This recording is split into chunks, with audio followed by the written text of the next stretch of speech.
जीआईपीएस online classes में आपका स्वागत है। बच्चों, आज मैं आपको एम्ब्रियोनिक डेवलपमेंट डाइकॉट प्लांट पढ़ाऊंगा। और बच्चों देखो, अगर हम ध्यान दें तो जैसे फर्टिलाइजेशन के बाद जो जाइगोट बना था, तो जाइगोट जो होता है फर्स्ट सेल होती है और वही डिवाइड कर बाद में इतने बड़े ऑर्गेनिज्म का फॉर्मेशन करती है। चाहे वो कोई भी ऑर्गेनिज्म हो, उसकी फर्स्ट सेल हमेशा जाइगोट होती है और वो यूनिसेलुलर होती है।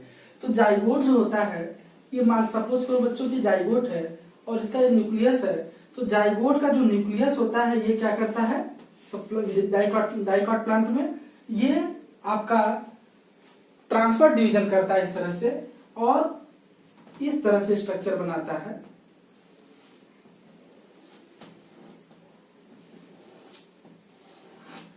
इस तरह का स्ट्रक्चर बनाता है और इसमें जो ऊपर जो माइक्रोपाइल की तरफ की सेल होती है, उस सेल के जैसे माइक्रोपाइल की तरफ की जो सेल होती है उसको हम लोग कहते हैं बेसल सेल। क्या कहते हैं?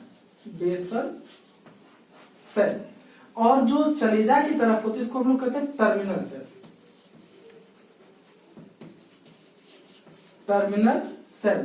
अब ये जो बेसल सेल होती है, ये लगातार 3 से 6 बार रिपीटिव जो है बार बार लगातार करके ट्रांसफर डिवीजन करती है। और जब ट्रांसफर डिवीजन करती है तो ये कुछ इस तरह का स्ट्रक्चर बनाती है।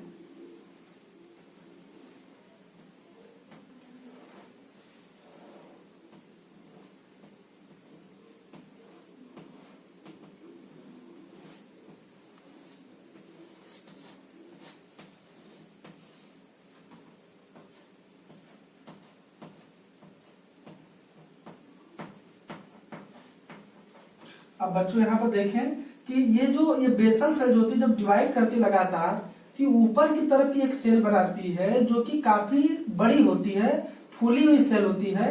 और उसके बाद एक नीचे की सेल होती है, ये भी बड़ी होती है और बीच में ढेर सारी सेल ये बनाती है। आप देख रहे हैं बार बार डिवीजन से। तो ऊपर की जो फूली हुई सेल होती है इसको हम कहते हैं हस्टोरिया।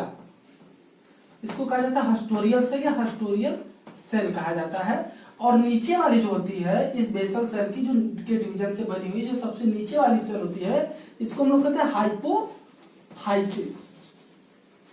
और हाइपोफाइसिस और हस्टोरियल सेल के बीच में ये जो सेल होती है, इनको हम लोग कहते हैं सस्पेंसर। क्या कहते हैं? Suspensor cell. अभी बच्चों हमने बेसल सेल के बारे में बात किया और टर्मिनल सेल के बारे में हमने बात नहीं किया। और टर्मिनल सेल क्या करती है, ये भी पहले आपका इस तरह से लॉन्गिट्यूडिनल फिर ट्रांसफर डिवीजन करते हुए 4 सेल स्टेज बनाती है। और ये लगभग टी शेप एम्ब्रियो बन जाता है। ये टी शेप एम्ब्रियो बनता है।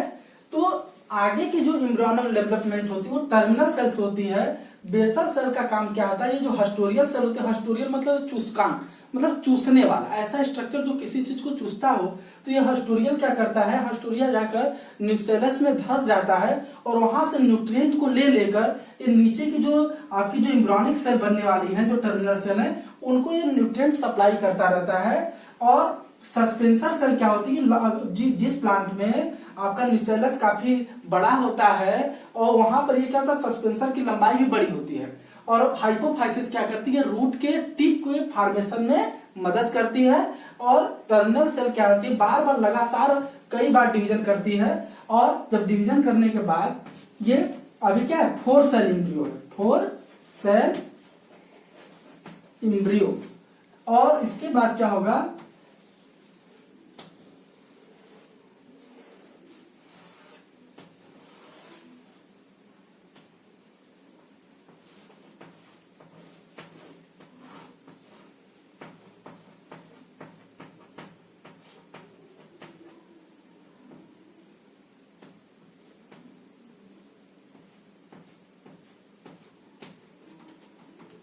बच्चों आप यहाँ देख रहे हैं कि सस्पेंसर ऊपर की सबसे बड़ी वाली सस्पेंसर हो गई और नीचे ये आपकी हाइपोफाइसिस हो गई।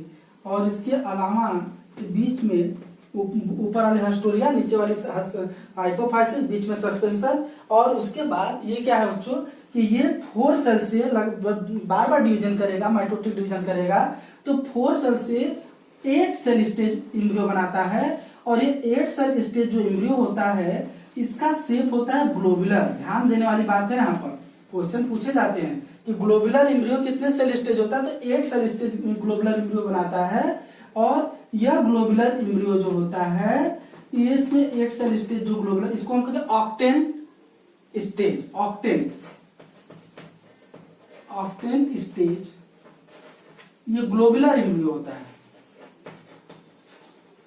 ग्लोबुलर होता है, इसका शेप ग्लोबुलर होता है। इसके बाद क्या होता है कि अब ये 8 जो है डिवीजन करेंगी तो 16 बनेगा। फिर उसी तरह से जैसे यहां पर हम देख रहे हैं इस तरह से बनता है।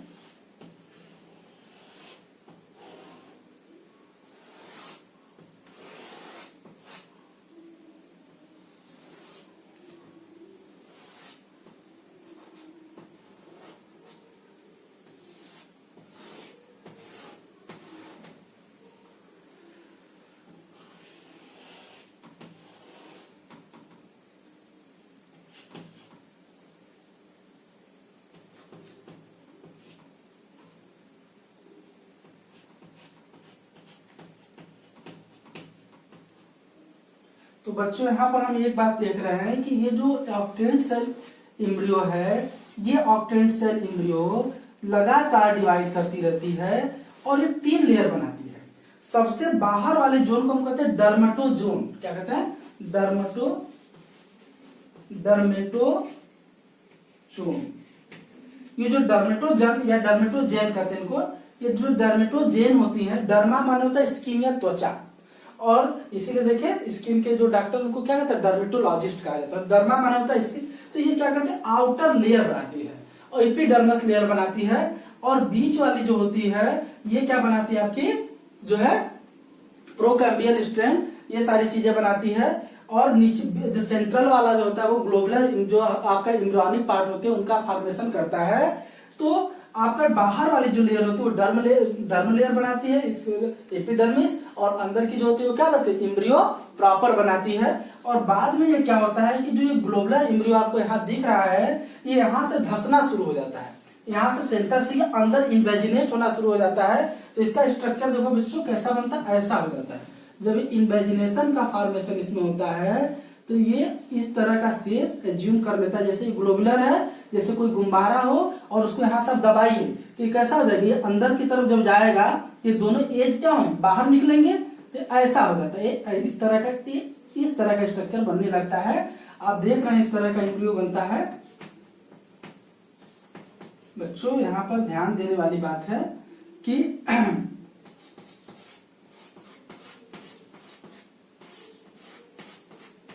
इस तरह का एम्ब्रियो बनता है। और यहाँ पर बच्चों मैं एक बात बता दूं कि जब ऑक्टेंट सेल जो स्टेज होता है, इसमें जो ऊपर की 4 होती है, चूंकि हाइपोफाइसिस है, तो ऊपर की जो 4, हाइपोफाइसिस के नीचे की जो 4 होती हैं, इनको कहा जाता है ईपी बेसल। ध्यान देने वाली बात है, इनको कहा जाता है ईपी बेसल। और नीचे की जो 4 होती हैं, ये इन चारों को ईपी बेसल कहेंगे, इनको हम कहते हैं हाइपोबेसल। ईपी बेसल क्या करती है? यहाँ पर बहुत इंपॉर्टेंट बात है कि जो ईपी बेसल है, मैं यहाँ पर लिख दे रहा हूं, ईपी बेसल क्या होती है? ये प्ल्यूमिल को जन्म देती है। प्ल्यूमिल जो होता है ये फ्यूचर सूट होता है। क्या होता है? फ्यूचर सूट, मतलब भविष्य में यही जाकर तना बनाता है। और जो हाइपोबेसल होती है, नीचे वाली जो हाइपोबेसल है, ये क्या बनाते हैं? रेडिकिल बनाते हैं। रेडिकिल क्या होती है? फ्यूचर रूट होती है, मतलब ये जड़ बनाती है। तो यहाँ पर बच्चों हम देखें कि ये जो होता है इस तरह से जब धंसने लगता है तो इसका शेप कैसा हो जाता है? Heart shape. इसको कहते हैं हार्ट शेप एम्ब्रियो, हृदय का, मतलब हार्ट के टाइप हो जाता है। इसको हम क्या कहते हैं? Heart shape embryo. Heart shape embryo. और ये जो हार्ट शेप एम्ब्रियो होता है, यहां पर हमको ये देखने वाली बात है कि जहां पर ये दोनों मिल रहा है, ये मीटिंग पॉइंट जो होता है, यहीं से प्ल्यूमिल जब ओरिजिनेट होता है, यहीं से प्ल्यूमिल ओरिजिनेट होता है, यहां से प्ल्यूमिल और ओरिजिनेट होता है। और ये जो दोनों निकले हुए किनारे हैं, यही आगे कॉटिलिडॉन बनाते हैं। तो इसीलिए डाइकाट में 2 हैं, 1 और 2। ये आगे जाकर क्या बनाएंगे, कॉटिलिडॉन, मतलब बीज पत्र। कॉटिलिडॉन मतलब होता है बीज पत्र। और इसके बाद क्या होगा, ये और अंदर की तरफ धसेगा तो एक मेच्योर जो एम्ब्रियो होता है, पूरी तरह से जो मेच्योर एम्ब्रियो होता है वो कुछ ऐसा बन जाता है।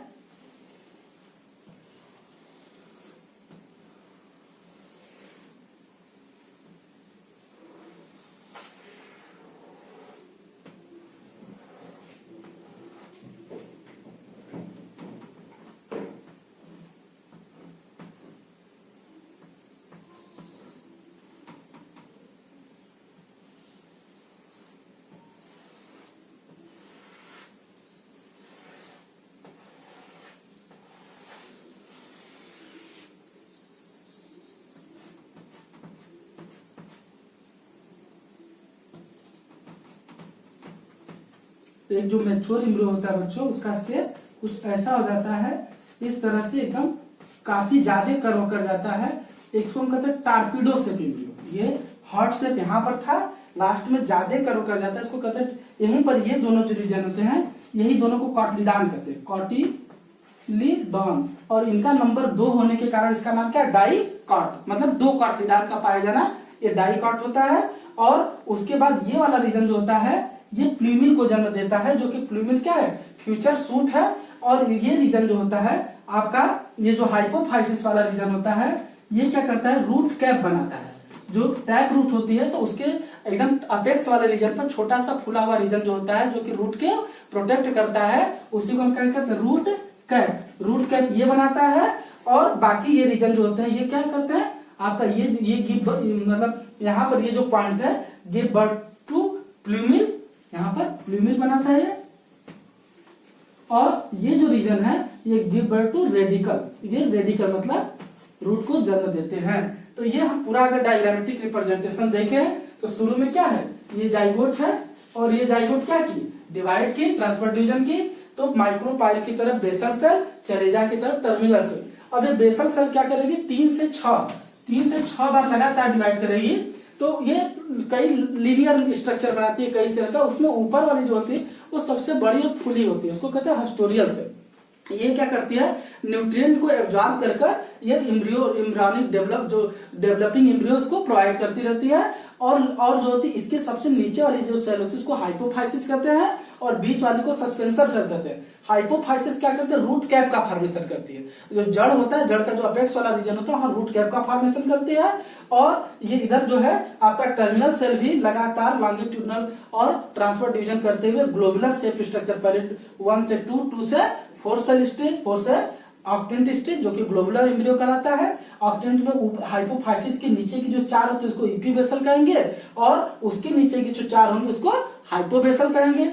और ये बाद में ये डिवीजन करते हुए डर्मेटोजेन बाहर की तरफ बनाती है, और अंदर की तरफ क्या बनाती है, मतलब जो है आपका जाइलम और फ्लोएम का फॉर्मेशन करने वाले टिश्यू को ये फॉर्म करती है। और बाहर की तरफ क्या बनाती है, डर्मेटोजेन, जो कि एपिडर्मिस बनाती है। अब ये ग्लोबुलर एम्ब्रियो क्या करता है, ये यहाँ से धंसने लगता है, इन्वेजिनेट होने लगता है। तो इसके दोनों बाहर की तरफ ये निकलने लगते हैं। ये दोनों जो निकले हुए रीजन है, यहाँ पर ये आप देख रहे हैं, ये रीजन, ये वाला रीजन, ये कॉटिलिडॉन बनाते हैं। और चूंकि डाइकॉट में इनका नंबर 2 होता है, इसीलिए इसको हम डाइकॉट कहते हैं। और जहां पर ये कॉटिलिडॉन मिले होते हैं वही प्लूमिल को जन्म देता है। और बाद में ये ज्यादा कर्व हो जाता है तो टार्पीडो शेप एक एम्ब्रियो बनता है, जो कि मैच्योर आपका एम्ब्रियोनिक डेवलपमेंट की कंप्लीट जो होता है स्टेज होती है। बच्चों, ये एम्ब्रियोनिक डेवलपमेंट की डाइकॉट यहाँ तक था।